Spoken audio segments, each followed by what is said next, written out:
cuántos Dios los bendiga mucho en esta tarde, noche. ¿Cómo están? Estando en la casa de Dios estamos bien, pero nos vamos de la casa de Dios y parece que todo se viene de atrás. Amén. Quisiera compartir la palabra del Señor en esta tarde, ¿sí? Y está en uno de los libros, en el Evangelio según San Marcos, capítulo 5. Vamos a encontrar otro encuentro transformador. Miércoles tras miércoles siempre hay un encuentro que el Señor pone con algún personaje. Pero hoy vamos a estar disfrutando de una enseñanza rápida, sencilla, para poder saber pelear con el enemigo. Amén. Usted sabe que el enemigo existe, como existe Cristo. Amén. Y está queriendo tratar de matarte completamente en tu vida espiritual. Y sus séquitos también, Ya te tienen ahí como antes en el lejano oeste, que ponían la carita buscado, ¿sí? Así, bueno, tu carita está en el reino de las tinieblas, siendo que sos buscado por el enemigo. Amén. Marcos capítulo 5. Dios bendiga a todos los que nos están escuchando a través de las redes. Dios bendiga su vida. Dios bendiga a cada uno de ellos en sus hogares, de las actividades que están realizando. Dios toque en esta tarde sus vidas de una manera especial. Marcos capítulo 5, una historia que todos conocemos. Y el título de este sermón se encuentra, quiero decir, el título de este sermón es de endemoniado a misionero. Amén. Ese es el título de esta noche. Marcos, capítulo 5, vamos a leer del versículo 1 en adelante, y dice así: en el nombre de Jesucristo. Vinieron al otro lado del mar, a la región de los Gadarenos. Y cuando salió él de la barca, ¿quién es él? Jesús.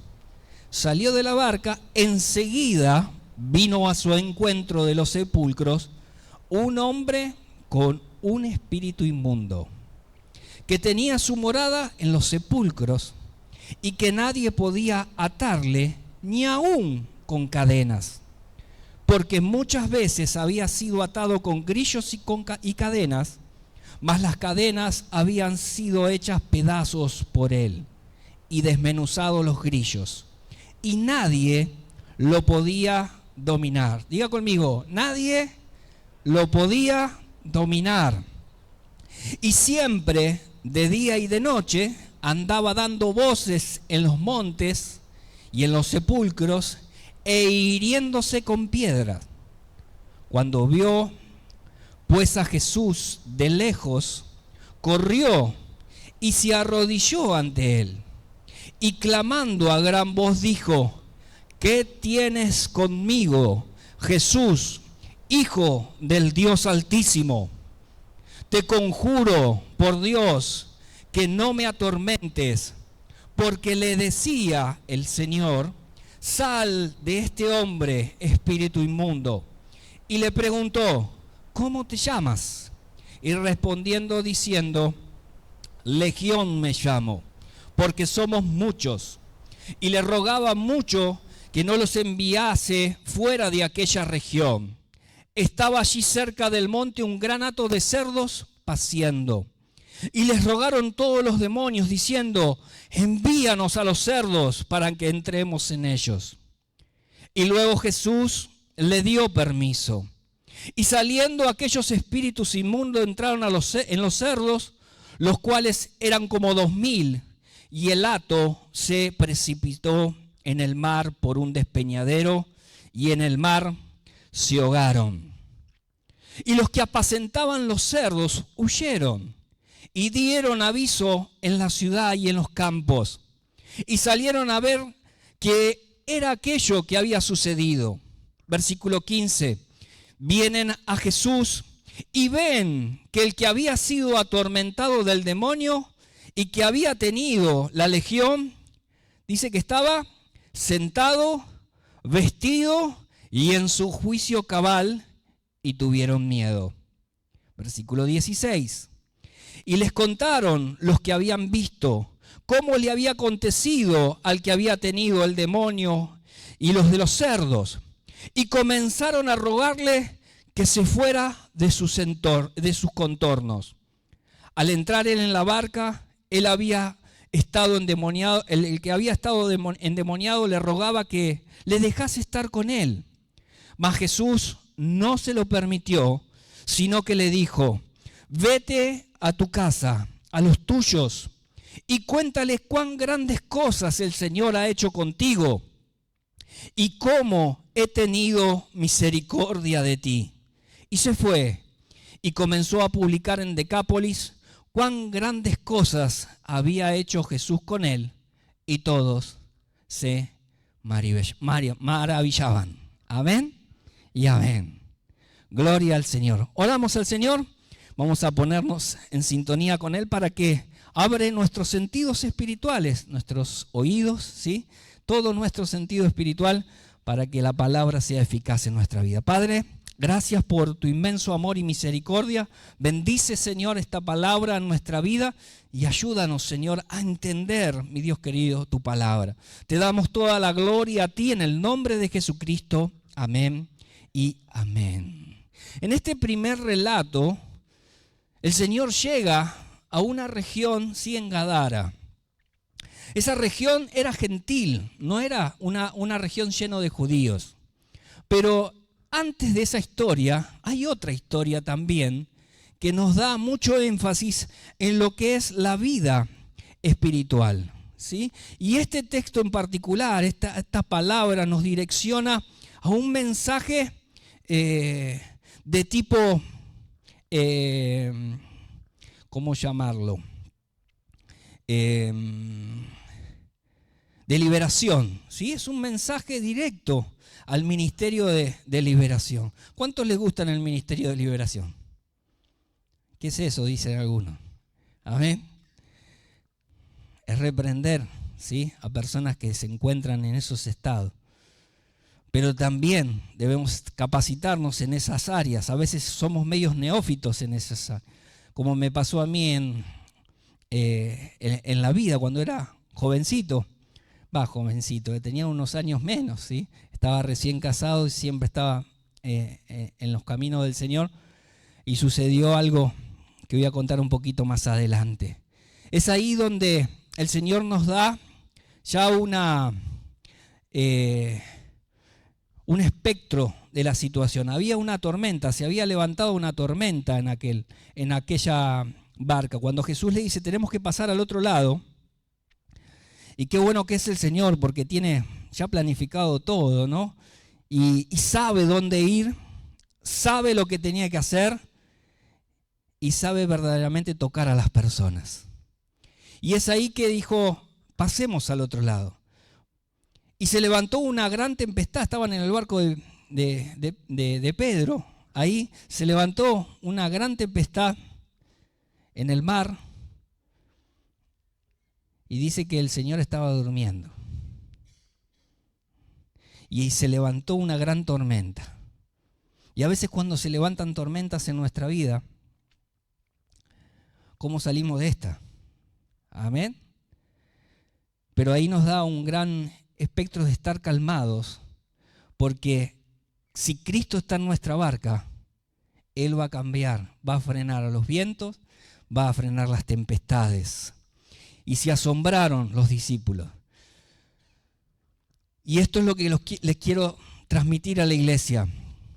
Cuando sucede una situación de una tormenta grande en nuestra vida, es porque sabemos que se avecina una gran bendición en nuestros corazones y en nuestra vida. Pero debemos pasar por las tormentas. Pero nosotros no queremos pasar por ninguna tormenta. Pero debemos pasar por la tormenta para que nuestra fe no decrezca, sino crezca en lo que el Señor quiere brindarnos y darnos. Los discípulos tenían que aprender una lección, que ellos no se podían aferrar. Pedro, un navegador completamente, el capitán, sabía cómo manejar un barco en situaciones difíciles. Pero ahí en esa situación difícil que estaba, tuvo miedo. como muchas veces nosotros tenemos miedo. Pero el Señor está en tu barca, el Señor está contigo, el Espíritu Santo está con vos en este tiempo para defenderte, para ministrarte y para seguir aprendiendo lo que Dios quiere darnos en este tiempo. Es ahí que ellos se maravillaron, dicen, ¿quién es este que tiene autoridad sobre los vientos y sobre los mares, que calma todo? No lo conocían bien profundamente al Señor, pero sabemos que Él tiene dominio de todo y que estaba muy cansado, ¿sí? Porque estaba durmiendo. Y dice que cuando apenas pisaron esa orilla, se le vino el encuentro, se le vino el endemoniado encima. Se te viene muchas veces el enemigo a tu vida, a golpearte a ver cómo estás. Y es ahí que en esa región, cuando Dios quiere hacer algo en nuestra vida, o cuando nosotros nos predisponemos a hacer algo para su reino, el enemigo sale muchas veces al encuentro para poner oposición. Porque sabe que cuando nosotros hacemos algo a Dios, cuando hacemos una reunión familiar, cuando abrimos nuestras casas para que la palabra de Dios esté en los corazones de esas personas que necesitan, vamos a tener oposición. Pero tenemos al Señor de señores, al Rey de Reyes, siempre peleando la batalla por nuestra vida. Y Él es el que está como poderoso gigante para poder destrabar. Como decía el apóstol Pablo, tenemos lucha contra sangre ni carne, sino contra principados, contra potestades, contra huestes, ¿sí? de maldad, contra huestes celestiales de maldad. Y el reino de las tinieblas se mide por autoridades, como el reino de los cielos también se mide por autoridad. Pero es ahí que el Señor nos instruye en nuestra vida interior para saber y entender que nuestra lucha, ¿sí? no es con la persona que tenemos al lado, no es con nuestro vecino, sino con lo que hay adentro muchas veces de las personas. Y Dios te ha llamado con un propósito, ir y predicar el evangelio a toda criatura, ¿sí? bautizarlos, ¿sí? en su nombre, para que puedan alcanzar salvación. ¿Cuántos de nosotros nos hemos sentido a veces aprisionados, que no sabíamos entender cuál era el camino? Pero qué bueno que alguien nos predicó, qué bueno que alguien trajo un mensaje a nuestra vida para que hoy nosotros podamos estar aquí. Algunos han nacido desde cuna cristiana ya, pero otros hemos conocido a Dios con los golpes de la vida. Y hemos conocido a Dios en circunstancias difíciles, pero sabemos verdaderamente que Dios está peleando la batalla en nuestra vida. Siempre que realicemos algo al Señor, siempre va a haber oposición. Pero qué bueno porque Dios está ahí para asistirnos. Dice que enseguida vino a su encuentro de los sepulcros un hombre con un espíritu inmundo.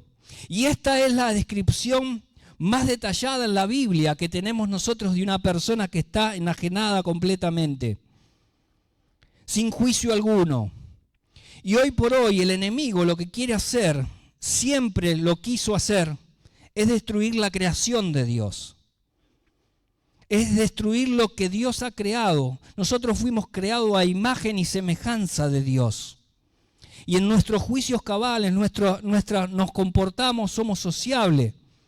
Pero el enemigo cuando entra en la vida de una persona, lo hace hacer como una bestia, como era esta persona.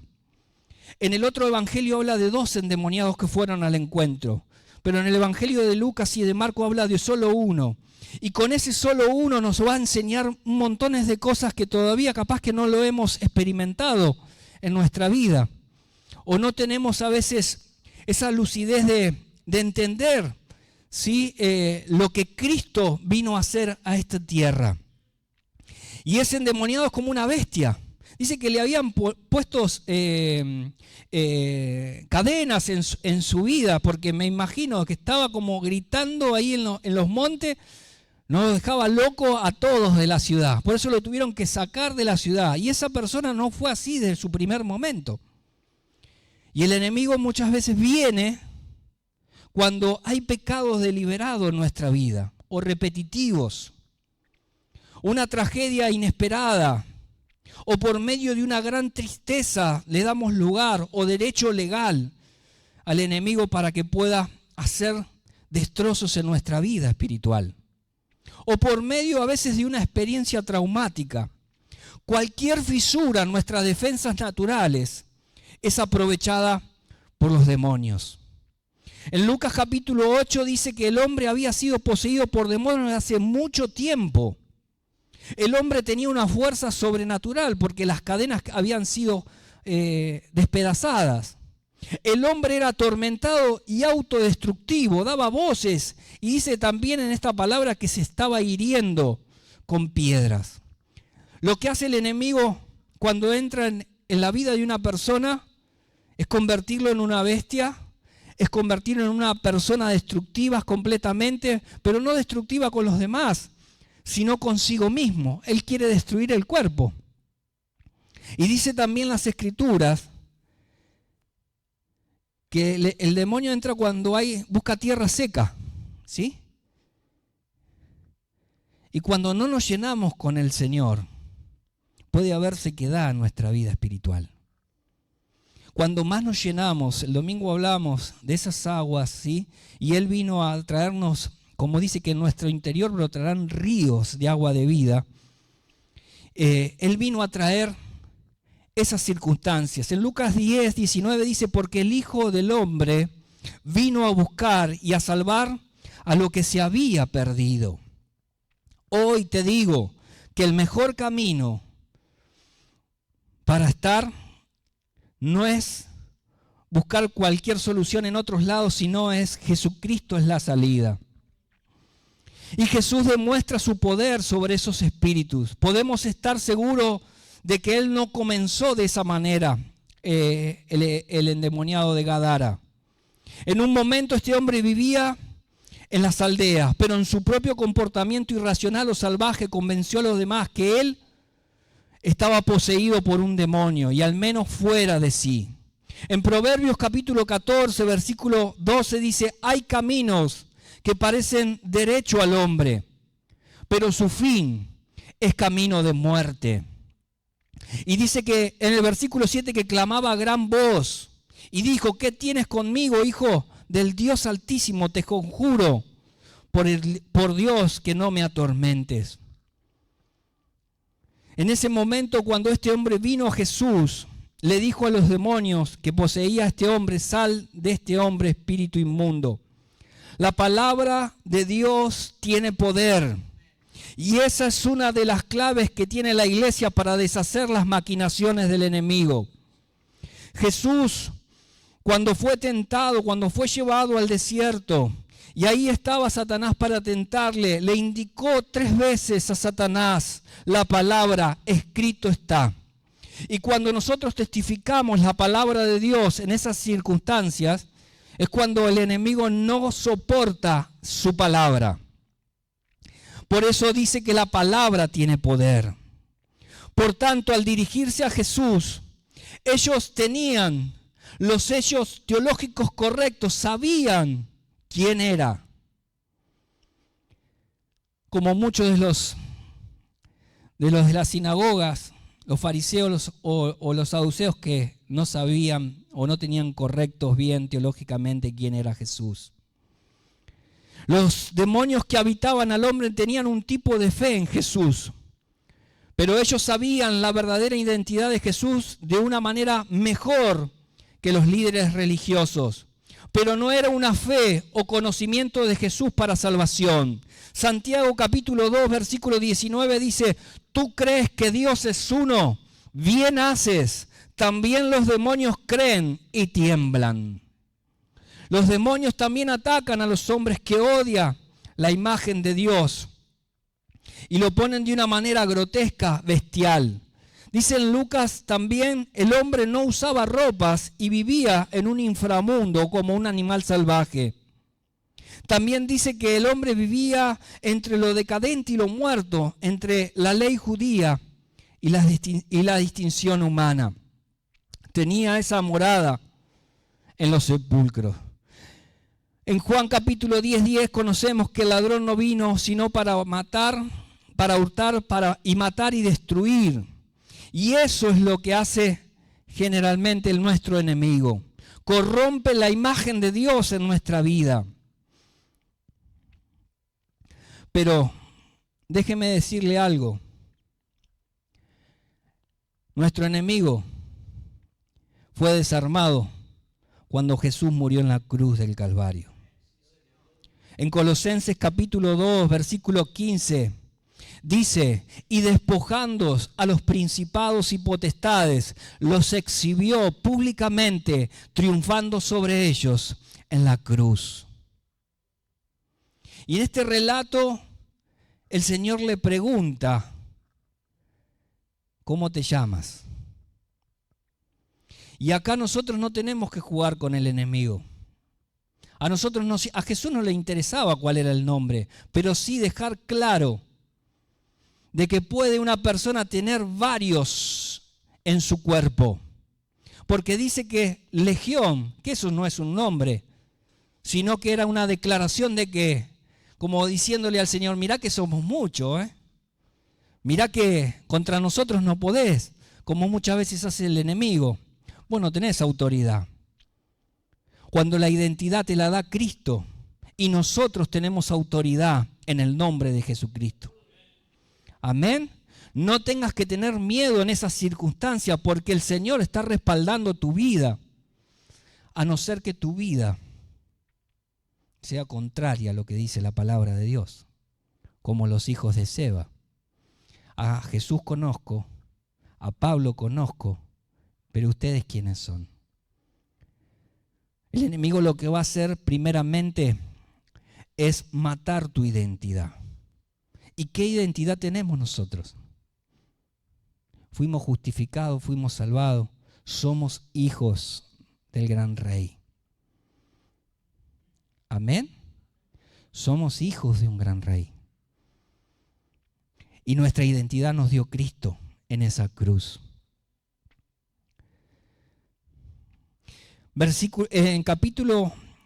En la primera carta de Juan, en el capítulo 4:4, dijo, hijitos, vosotros sois de Dios y lo habéis vencido, porque mayor es el que está en nosotros que el que está en el mundo.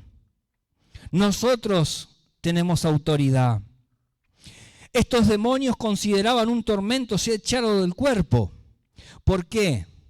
Porque a ellos les gusta la actividad, no les gusta la inactividad. Porque ellos cuando quieren encontrar un cuerpo o encuentran un cuerpo donde puedan meterse, quieren hacer desastres por completo. Quieren hacer desastre a la imagen que Dios nos ha creado. Quieren hacer mensajes con su propio cuerpo. Pero ahí el Señor, en 2 de Corintios capítulo 2, versículo 11, dice, para que Satanás no nos gane ventaja alguna sobre nosotros, pues no ignoramos sus maquinaciones. Lucas 10, 19, he aquí, os doy potestad de hollar serpientes y escorpiones, y sobre toda fuerza del enemigo, y nada os dañará. Amén. Qué buena. La buena noticia es que Jesucristo no nos abandona. No importa cuál sea la condición, no importa que los demás nos abandonen, Cristo nunca lo hará. Y tenía un propósito con esa persona. Y ahí es donde nosotros entramos. El Señor es Señor, ¿verdad? Él no va a permitir de que si tú no quieres hacer ciertas cosas, no va a permitir entrar en tu vida si tú no se lo permites. Así, porque tenemos el libre albedrío en nuestra vida. Nosotros decidimos si seguimos a Cristo o no. Amén.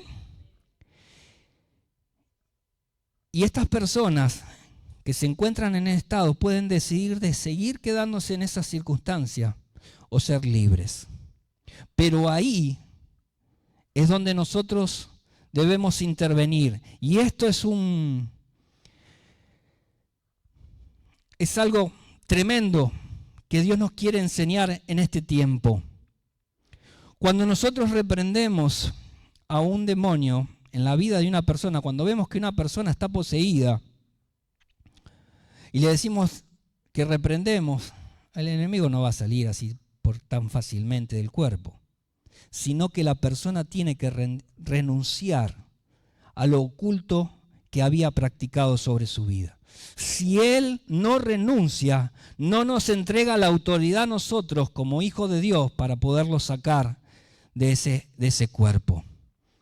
Así que esa autoridad, el enemigo muchas veces se reclama el derecho legal en la persona, porque la persona abrió en su vida espiritual y le dio autoridad a las cosas o a los demonios en particular que a Dios, de seguir haciendo las cosas que venimos haciendo. Por ejemplo, en los vicios o a veces en la pornografía. Y empezamos a darle lugar al enemigo, derecho legal. ¿Te gusta lo que estás haciendo y no lo querés renunciar, no lo querés entregar? Cuando tú no quieras entregar, vas a vivir tu vida de una manera atada completamente en tu vida. Y no le vas a dejar al Señor que sea el Señor verdaderamente de tu vida. Es lo mismo cuando testificamos del Evangelio. Algunos van a recibir la palabra, van a creer, pero otros no. Y ahí nosotros no podemos poner un revólver en la cabeza a esa persona para poder que crea en Jesús o que confiese que en Jesús. Pero cuando venga el Señor, la iglesia va a ir con Él. Pero los que se queden en la tierra van a tener que morir por confesar en Cristo su salvación. Morir por la causa de Cristo. Por eso Dios hoy nos está entregando una de las cuestiones. Luché mucho con este tema porque he vivido cosas, he experimentado cosas en el Espíritu. Me acuerdo de ese testimonio que iba a contar, me acuerdo muy patente que yo estaba trabajando y había una persona que llama a mi señora y le dice: ¿dónde está Fernando? Se había ido teníamos en ese momento el campamento en Uruguay de varones y yo no había viajado con los varones al campamento de Uruguay, pero sintió qué bueno que es el Espíritu Santo, porque le hace sentir a las otras personas tal o cual situación, y se sentía como orabas, ¿sí?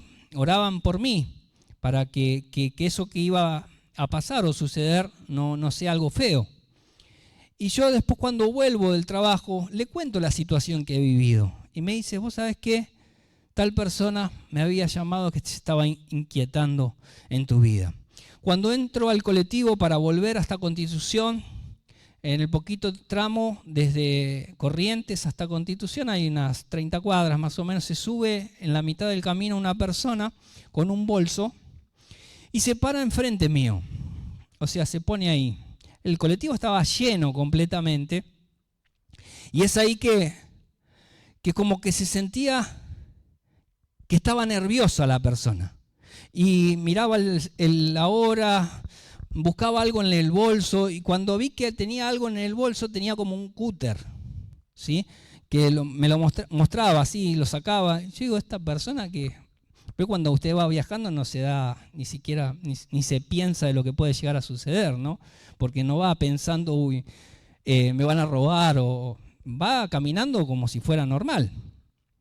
Y esta persona se pone ahí al lado mío, así enfrente, y estaba como nerviosa queriendo sacar el cúter. Entonces yo lo toco la mano y le digo: quédate tranquilo, no va a pasar nada. Y esta persona empieza a tranquilizarse y empieza el diálogo. Cuando esta persona se empieza a tranquilizar, yo me acuerdo de que el colectivo estaba lleno y quedé yo y él nada más, porque todos se abrieron así cuando quiso sacar el cúter. Digo: este loco capaz que nos mata todo acá. Estaba en los primeros comienzos, no sabía yo cómo desasnar, cómo tratar esa situación. Entonces me pongo a hablar con él. Y le preguntaba su nombre y no me lo decía. ¿Y a dónde vas? Le digo yo. Me dice, voy al cementerio. Y ahí me empezó a bajar la ficha completamente, ¿no? Y seguimos intercambiando, y le digo, bueno, yo ya me tengo que bajar. Y me dice, ¿sabes cómo me llamo? No, le digo, no me lo quisiste decir en todo el viaje.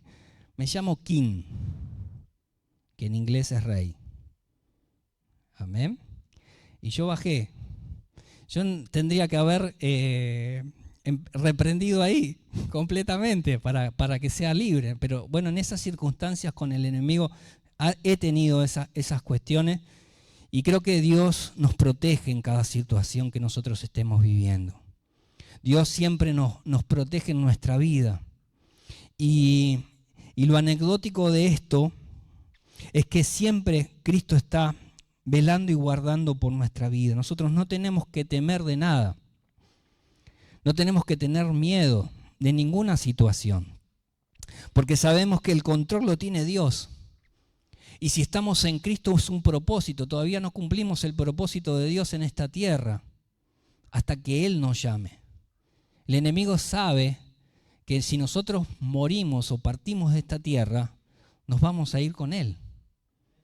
Y Él lo que quiere es buscar personas para ir al reino de Él, abajo.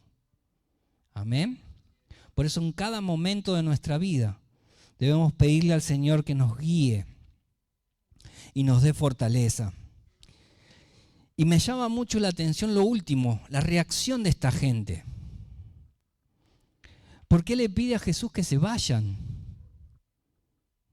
Habiendo hecho una gran maravilla en ese momento. No entendía. Pero dice las Escrituras de que había pastores de cerdos, porque eran cerdos los que estaban apacentando ahí. Hay pastores de ovejas y hay pastores de cerdo. Los pastores de cerdo, en particular, no buscan la presencia de Dios. No buscan a Jesús en su corazón. Los pastores de cerdo son manipuladores. Los pastores de cerdo son egocentristas. Los pastores de cerdo son narcisistas. Y que Dios nos cuide a los que predicamos la palabra de Dios y los que son pastores de rebaño, que Dios cuide nuestra integridad, que es en Cristo Jesús.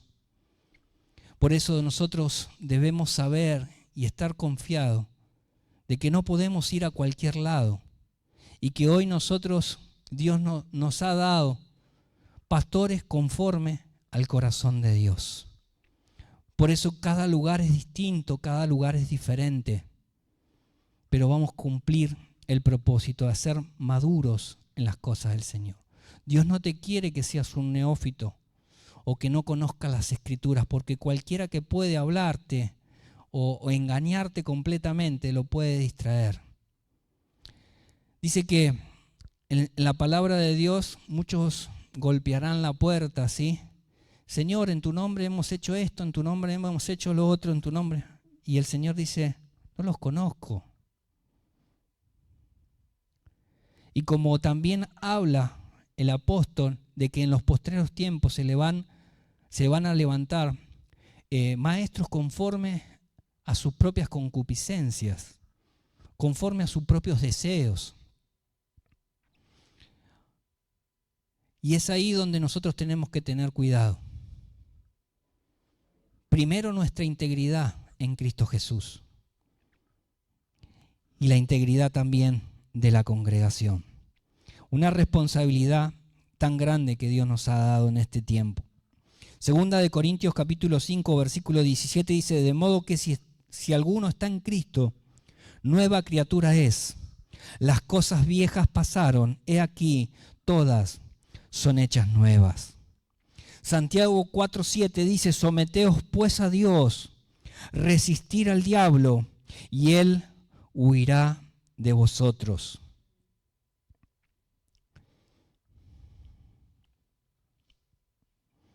Hay otro texto que dice, no le entregues perlas a los chanchos. Amén. El que no quiere cambiar, no va a cambiar nunca. Y en la iglesia también, como en la parábola, dice que va a estar el trigo y la cizaña. Pero Dios es el que va a correr la cizaña del trigo. Nosotros simplemente estamos para orar, para que cambie la forma de pensar, porque cuando Cristo vino a nuestra vida cambia todo. Y ya no podemos ser los mismos que antes. Y si hacemos los mismos que antes, sos un cerdo y no una oveja. Tenemos cuidado de eso. Seamos de bendición siempre en nuestra vida. Y dice, para finalizar, que este hombre quería irse con Jesús. Dice que estaba en sus cabales y quería ir con Jesús, pero Jesús no se lo impidió.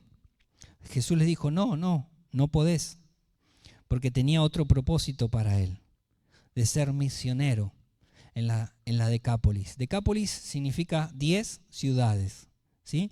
La Decápolis eran 10 ciudades que eran gentiles en particular, por lo general eran griegas, ¿sí? Eran mezclados entre judíos y griegos en esas regiones. Y es ahí que él fue un gran misionero en esas 10 ciudades, testificando lo que Cristo había hecho sobre su vida. Como muchos de nosotros testificamos de lo que Cristo está haciendo en nuestra vida. A veces no hace falta conocer de Génesis hasta el Apocalipsis, sino lo que Cristo ha hecho en nuestra vida. Con eso es el testimonio más visible en cualquier persona. Y la gente cuando te ve, ya no te ve el mismo Fernando de antes, con los pelos largos y con 2 aros en cada oreja. No te ve como era el Fernando de antes con las ropas rotas, re rockero, heavy metal. Ya no te ve, has cambiado y te ve de una manera diferente y eso es lo que gusta a la gente. Quiero la paz que vos tenés, quiero lo que tú tienes, lo que Cristo nos ha dado, lo que Cristo nos ha hecho. En este tiempo debemos encontrarnos nuevamente con Él, para que Él direccione nuestra vida. Y no tengamos temor de cualquier tormenta, porque sabemos que en nuestra barca está el Señor. De endemoniado a misionero.